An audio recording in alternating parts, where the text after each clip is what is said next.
ফেরেশতাদের বিস্ময়কর পরিচয়। ফেরেশতারা কি আল্লাহকে সরাসরি দেখতে পায়?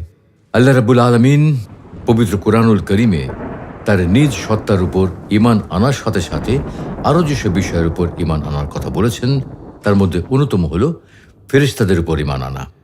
এ প্রসঙ্গে আল্লাহ তাআলা বলেন, آمن الرسول بما أنزل إليه من ربه والمؤمنون كل آمن بالله وملائكته وكتبه ورسله। রাসূল সাল্লাল্লাহু আলাইহি ওয়াসাল্লাম ঈমান এনেছেন ওই সমস্ত বিষয় সম্পর্কে যা তার পালনকর্তার পক্ষ থেকে তার কাছে অবতীর্ণ করা হয়েছে, এবং মুমিনগণও ঈমান এনেছেন আল্লাহর প্রতি, ফেরেশতাগণের প্রতি, তার গ্রন্থসমূহের প্রতি এবং তার রাসূলগণের প্রতি। ফেরেশতারা হলেন আল্লাহ ও নবী রাসূলদের মধ্যে সংযোগ স্থাপনকারী এবং নবী রাসূলদের নিকট আল্লাহর বার্তা বহনকারী। আল্লাহ তাআলা বলেন, الحمد لله فاطر السماوات والأرض جاعل الملائكة رسلا أولي أجنحة مثنى। সমস্ত প্রশংসা আল্লাহর, যিনি আসমান সমূহ ও জমিনের স্রষ্টা এবং ফেরেশতাদের তার বার্তাবাহক বানিয়েছেন। মূলত নবী রাসূলগণ হলেন মানুষ, এবং কোনো মানুষের পক্ষে বার্তাবাহক ব্যতীত সরাসরি আল্লাহর সাথে যোগাযোগ করা সম্ভব নয়।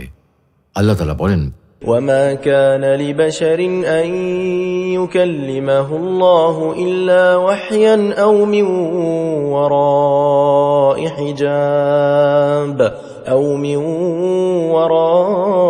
حجاب أو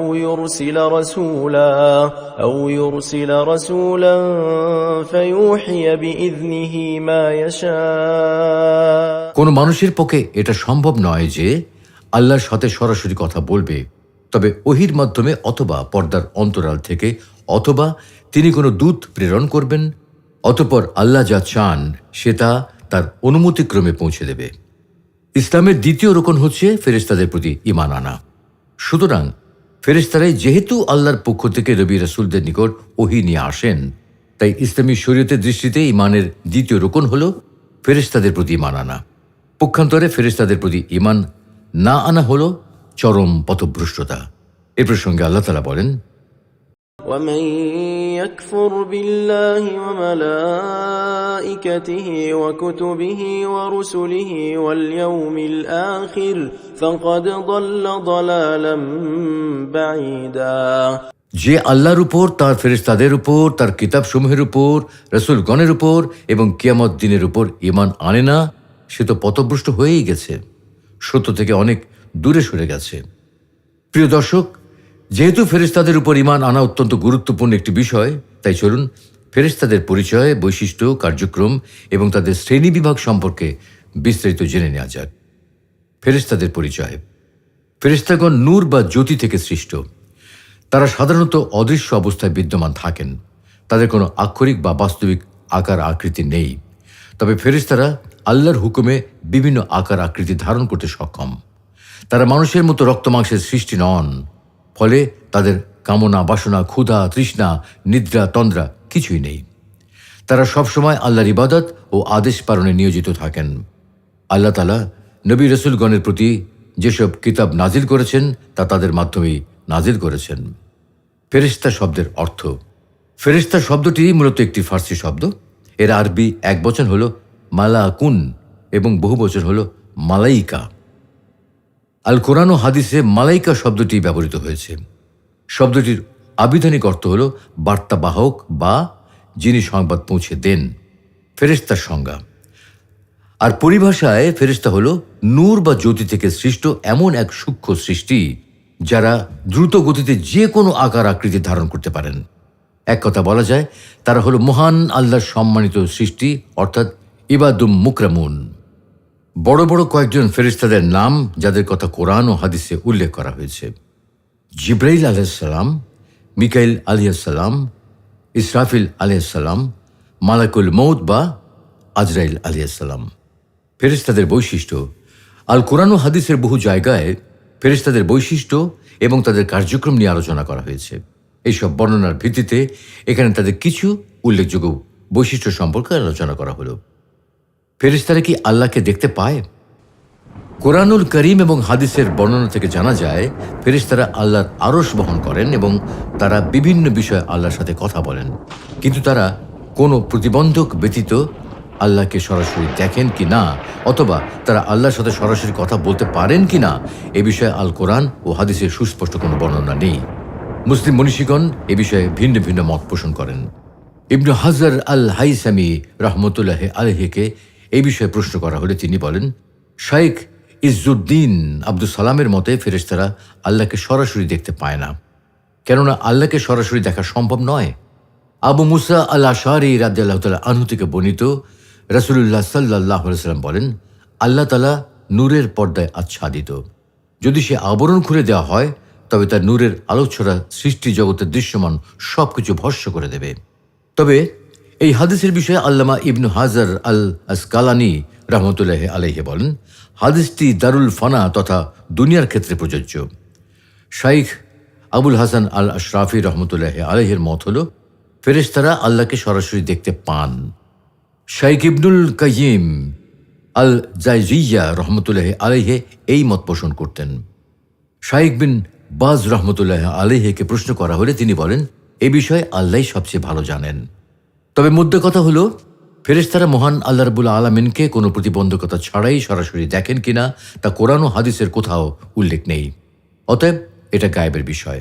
এ সম্পর্কে মহান আল্লাহ রাব্বুল আলামিনই সবচেয়ে ভালো জানেন। এ বিষয়ে আমরা এর চেয়ে বেশি কিছু বলতে পারি না। ফেরেশতারা কিসের তৈরি? আল্লাহ তাআলা মানুষ সৃষ্টির পূর্বে ফেরেশতা সৃষ্টি করেছেন এবং এই জাতিকে নূর থেকে সৃষ্টি করেছেন।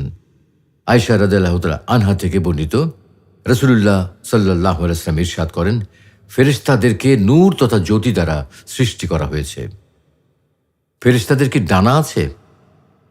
আল্লাহ তাআলা ফেরেশতাদের ডানা বা ওড়ার সক্ষমতা বা দ্রুতগামী গতির শক্তি দান করেছেন, ফলে তারা অনায়াসে যখন যেখানে প্রয়োজন সেখানে বিচরণ করতে পারেন।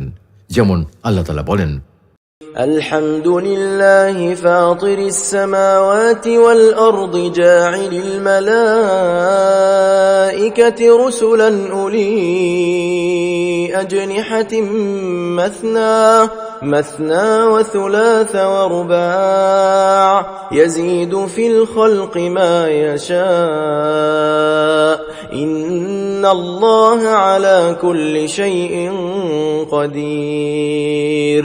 সকল প্রশংসা আল্লাহর, যিনি আসমান সমূহ ও জমিনের সৃষ্টিকর্তা, যিনি প্রতিনিধি হিসেবে প্রেরণ করেন ফেরেশতাদের, যারা 2 2, 3 3 অথবা 4 4 ডানা বিশিষ্ট। তিনি সৃষ্টিতে যা ইচ্ছা বৃদ্ধি করেন। নিশ্চয়ই আল্লাহ সব কিছুর উপর ক্ষমতাবান। ফেরেশতাদের ডানার সংখ্যা বিভিন্ন রকম, কারো 2, কারো 3 এবং কারো কারো 4টি বা আরও বেশি ডানা রয়েছে। যেমন আব্দুল্লাহ ইবনে মাসউদ রাদিয়াল্লাহু তাআলা আনহু বলেন, রাসূলুল্লাহ সাল্লাল্লাহু আলাইহি ওয়াসাল্লাম জিবরিল আলাইহিস সালামকে দেখেছেন, তার 600 ডানা ছিল। এ থেকে বোঝা যায় যে আল্লাহ তাআলা এক এক ফেরেশতাকে এক এক রকমের শক্তি দান করেছেন। যাকে দিয়ে যেমন কাজ করাতে চান তাকে ঠিক তেমনি দ্রুত গতি ও কর্মশক্তি দান করেছেন। ফেরেশতাদের শক্তিমত্তা ও সৌন্দর্য, আল্লাহ তাআলা ফেরেশতাদের অত্যন্ত শক্তিশালী রূপে সৃষ্টি করেছেন। যেমন আল্লাহ তাআলা বলেন, علمه شديد القوى ذو مرة فاستوى। তাকে রাসূল সাল্লাল্লাহু আলাইহি ওয়াসাল্লামকে শিক্ষা দান করেন এক প্রচণ্ড শক্তিশালী সত্তা, সহজাত শক্তি সম্পন্ন, অতঃপর নিজ আকৃতিতে স্থির হয়েছেন। কখনো কখনো ফেরেশতাদেরকে সৌন্দর্যের উপমা হিসেবে বর্ণনা করা হয়েছে। যেমন ইউসুফ আলাইহিস সালামের ঘটনার বর্ণনায় আল্লাহ তাআলা বলেন, فلما رأينه أكبرنه وقطعن أيديهن وقلن حاش لله ما هذا بشرا إن هذا إلا ملك كريم। যখন তারা নারীরা তাকে ইউসুফ আলাইহিস সালামকে দেখল তখন তারা হতভম্ব হয়ে গেল এবং নিজেদের হাত কেটে ফেলল আর বলল, এই ব্যক্তি কিছুতেই মানুষ হতে পারে না, এটা এক মহান ফেরেশতা। এর দ্বারা বোঝা যায় যে ফেরেশতারা যেমন শক্তিশালী তেমনি তারা অত্যন্ত সুন্দর। তাই তারা কোনো খারাপ আকৃতি ধারণ করেন না। তাছাড়া তাদের আকৃতি যেমন সুন্দর তেমনি তাদের চরিত্রও মহান। ফেরেশতারা কি পানাহার করে? আল্লাহ তাআলা তাদের এমনভাবে সৃষ্টি করেছেন তাদের কোনো খাদ্য গ্রহণ করার প্রয়োজন হয় না। ইব্রাহিম আলাইহিস সালামের নিকট যখন ফেরেশতারা এলেন তখন তিনি তাদের জন্য খাবার পরিবেশন করলেন, কিন্তু তারা খাবার গ্রহণ করেননি। যেমন আল্লাহ তাআলা বলেন, فراغ إلى أهله فجاء بعجل سمين فقربه إليهم قال ألا تأكلون। অতঃপর ইব্রাহিম আলাইহিস সালাম তার স্ত্রীর কাছে গেলেন এবং একটি মোটা তাজা গোবাচুর ভাজা নিয়ে এলেন এবং তাদের সামনে রেখে বললেন, আপনারা কি খাবেন না? ফেরেশতারা কি কখনো ক্লান্ত হয়ে যায়? ফেরেশতারা কখনো বিরক্ত কিংবা ক্লান্তি বোধ করেন না। মানুষ যেভাবে অনেক পরিশ্রমের ফলে ক্লান্ত হয়ে যায়, তারা সেরকম নয়। আল্লাহ তাআলা বলেন, يسبحون الليل والنهار لا يفترون। তারা দিন রাত তার পবিত্রতা ও মহিমা ঘোষণা করে এবং তারা ক্লান্ত হয় না। ফেরেশতাদের বংশ বিস্তার হয় কি? ফেরেশতারা কোনো লিঙ্গের অন্তর্ভুক্ত নয়, তারা নারীও নয় আবার পুরুষও নয়। তারা বিয়ে শাদী করেন না এবং তাদের কোনো সন্তানও হয় না। যেমন আল্লাহ তাআলা বলেন, وقالوا اتخذ الرحمن ولدا سبحانه بل عباد مكرمون। এবং তারা বলে, দয়াময় আল্লাহ সন্তান গ্রহণ করেছেন, তিনি পবিত্র ও মহান, বরং তারা ফেরেশতারা তো তার সম্মানিত বান্দা। ফেরেশতাদের সংখ্যা কত? আল্লাহ ছাড়া তাদের সংখ্যা সম্পর্কে কারো কিছু জানা নেই। তবে একটি হাদিস থেকে ফেরেশতাদের সংখ্যা সম্পর্কে কিছুটা অনুমান করা যায়। মিরাজের ঘটনা বর্ণনার সময় রাসূলুল্লাহ সাল্লাল্লাহু আলাইহি ওয়াসাল্লাম বলেন, অতঃপর বাইতুল মামুরকে আমার সামনে প্রকাশ করা হলো। আমি জিবরাইল আলাইহিস সালামকে এটা সম্পর্কে জিজ্ঞাসা করলাম। তিনি বলেন, এটি হলো বাইতুল মামুর। প্রতিদিন এখানে ৭০,০০০ ফেরেশতা নামাজ আদায় করে। এরা এখান থেকে একবার বের হলে দ্বিতীয়বার আর ফিরে আসে না। ফেরেশতারা কেমন চরিত্রের অধিকারী? ফেরেশতারা উত্তম চরিত্রের অধিকারী। তারা আল্লাহর অত্যন্ত অনুগত এবং সর্বদা আল্লাহর আদেশ পালন করেন। আল্লাহ তাআলা ফেরেশতাদের প্রশংসা করে বলেন, كرام بررة। যারা মহা সম্মানিত ও নেককার। ফেরেশতারা কখনো আল্লাহর আদেশ অমান্য করেন না এবং তারা আল্লাহর আদেশ পালনে অত্যন্ত কঠোর। আল্লাহ তাআলা জাহান্নামের দায়িত্বে নিয়োজিত ফেরেশতাদের সম্পর্কে বলেন, عليها ملائكة غلاظ شداد لا يعصون الله ما أمرهم ويفعلون ما يؤمرون। যাতে নিয়োজিত আছে নির্মম কঠোর স্বভাব ফেরেশতাগণ, যারা কখনো আল্লাহ যা আদেশ করেন তা অমান্য করে না এবং তারা তাই করে যা করতে আদেশপ্রাপ্ত হয়। তবে ফেরেশতারা পাপীদের প্রতি কঠোর হলেও মুমিনদের প্রতি অত্যন্ত আন্তরিক। যেমন আল্লাহ তাআলা বলেন, ولا يشفعون إلا لمن ارتضى وهم من خشيته مشفقون। তারা কেবল তাদের জন্য সুপারিশ করেন যাদের প্রতি আল্লাহ সন্তুষ্ট এবং তারা আল্লাহর ভয়ে ভীত থাকেন। ফেরেশতাদের শ্রেণী বিভাগ। আল্লাহ রাব্বুল আলামিন পবিত্র কোরআনুল কারিমে ফেরেশতাদের কিছু কার্যক্রমের কথা উল্লেখ করেছেন। কার্যক্রমের ভিত্তিতে ফেরেশতাদের বিভিন্ন শ্রেণীতে বিভক্ত করা যায়। যেমন আরশ বহনকারী ফেরেশতা। ফেরেশতাদের একটি বিশেষ কাজ হলো আরশ বহন করা। আল্লাহর নৈকট্য লাভকারী একদল ফেরেশতা আল্লাহর আরশ বহন করে আছেন। আল্লাহ তাআলা বলেন, والملك على أرجائها ويحمل عرش ربك فوقهم يومئذ ثمانية। এবং ফেরেশতাগণ আকাশের প্রান্তদেশে থাকবে ও ৮ জন ফেরেশতা আপনার পালনকর্তার আরশ ঊর্ধ্বে বহন করে থাকবে। ওহী তথা আল্লাহর বার্তাবাহক ফেরেশতা। ফেরেশতার একটি অন্যতম গুরুত্বপূর্ণ কাজ হল নবী রাসূলদের নিকট আল্লাহ তাআলার বাণী পৌঁছে দেওয়া। এই কাজের জন্য নিয়োজিত প্রধান ফেরেশতা হলেন জিবরাইল আলাইহিস সালাম। যেমন আল্লাহ তাআলা বলেন, বৃষ্টি বর্ষণকারী ফেরেশতা। আল্লামা ইবনু কাসির রহমতুল্লাহি আলাইহি বলেন, আল্লাহর নৈকট্যশীল ও মর্যাদাবান ফেরেশতাদের একজন হলেন মিকাইল আলাইহিস সালাম। তার কাজ হল বৃষ্টি বর্ষণ ও উদ্ভিদ উৎপাদন। তিনি বৃষ্টি ও উদ্ভিদের ব্যাপারে দায়িত্বশীল। ভাগ্য লেখক ফেরেশতা। মানব ভ্রূণ মাতৃগর্ভে মাংসপিণ্ডে পরিণত হওয়ার পর একজন ফেরেশতা তার ভাগ্য লেখেন। রাসূলুল্লাহ সাল্লাল্লাহু আলাইহি ওয়াসাল্লাম বলেন, অতঃপর আল্লাহ একজন ফেরেশতা প্রেরণ করেন। তাকে 4টি বিষয়ে আদেশ দেওয়া হয়: আমল, জীবিকা, আয়ু এবং সে কি পাপী হবে নাকি নেককার হবে তা লিপিবদ্ধ করতে বলা হয়। মানুষের হেফাজতকারী ফেরেশতা। একদল ফেরেশতা সর্বাবস্থায় মানুষদের রক্ষা করেন। আল্লাহ তাআলা বলেন, له معقبات من بين يديه ومن خلفه يحفظونه من أمر الله মানুষের জন্য তার সামনে এবং পিছনে একের পর এক প্রহরী থাকে। তারা আল্লাহর আদেশে তার রক্ষণাবেক্ষণ করে। আমল লেখক ফেরেশতা। একদল ফেরেশতা আছেন যারা মানুষের ভালো মন্দ কাজ লিপিবদ্ধ করেন। তাদেরকে বলা হয় কিরামুন কাতিবুন। যেমন আল্লাহ তাআলা বলেন, أم يحسبون أنا لا نسمع سرهم ونجواهم بلى ورسلنا لديهم يكتبون তারা কি মনে করে যে আমি তাদের গোপন বিষয় ও গোপন আলোচনার খবর রাখি না? অবশ্যই রাখি। আমার ফেরেশতারা তাদের সঙ্গে থেকে সব কিছু লিপিবদ্ধ করে। মানুষের জান কবজকারী ফেরেশতা। ফেরেশতাদের একটি অন্যতম কাজ হলো মানুষের জান কবজ করা। আজরাইল আলাইহিস সালাম হলেন এই কাজে নিয়োজিত প্রধান ফেরেশতা। যেমন আল্লাহ তাআলা বলেন, قل يتوفاكم ملك الموت الذي وكل بكم ثم إلى ربكم ترجعون আপনি বলে দিন, তোমাদের জন্য নিযুক্ত মৃত্যুর ফেরেশতা তোমাদের প্রাণ হরণ করবে। অবশেষে তোমরা তোমাদের প্রতিপালকের কাছেই প্রত্যাবর্তিত হবে।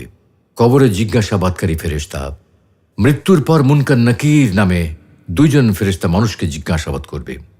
রাসূলুল্লাহ সাল্লাল্লাহু আলাইহি ওয়াসাল্লাম বলেন, মৃত লোককে বা তোমাদের কাউকে যখন কবরে রাখা হয় তখন কালো বর্ণের নীল চোখ বিশিষ্ট 2 জন ফেরেশতা আসেন। তাদের একজনকে মুনকার ও অন্যজনকে নাকির বলা হয়। সিংহায় ফু দেওয়ার জন্য দায়িত্বপ্রাপ্ত ফেরেশতা। আল্লামা ইবনু কাসির রহমতুল্লাহি আলাইহি বলেন, ইসরাফিল আলাইহিস সালামকে সিংহায় ফু দেওয়ার জন্য দায়িত্ব দেওয়া হয়েছে। তিনি কবর থেকে ওঠা এবং হাসরের মাঠে পুনরুত্থানের জন্য সিংহায় ফু দেবেন। এ প্রসঙ্গে আল্লাহ তাআলা বলেন, فإذا نفخ في الصور فلا أنساب بينهم يومئذ ولا يتساءلون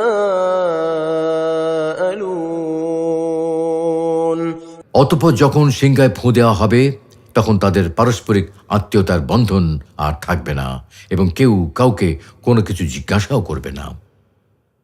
জান্নাতের দায়িত্বশীল ফেরেশতা। জান্নাতের দায়িত্বশীল ফেরেশতারা জান্নাতীদের স্বাগত জানাবেন। জান্নাতের প্রধান দায়িত্বপ্রাপ্ত ফেরেশতারা হলেন রিদওয়ান আলাইহিস সালাম। যেমন আল্লাহ তাআলা বলেন, وسيق الذين اتقوا ربهم إلى الجنة زمرا حتى إذا جاءوها وفتحت أبوابها وقال لهم خزنتها سلام